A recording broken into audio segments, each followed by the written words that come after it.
Stubborn means not willing to change your opinion or behavior, even when others ask or advise you. In simple words, stubborn equals not ready to change your mind. What does stubborn mean in daily life? A stubborn person refuses to listen to advice.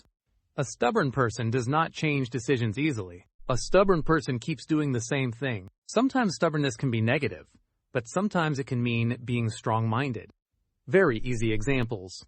He is very stubborn. He does not listen. She is stubborn about her choice. She will not change it. More simple sentences. The child is stubborn.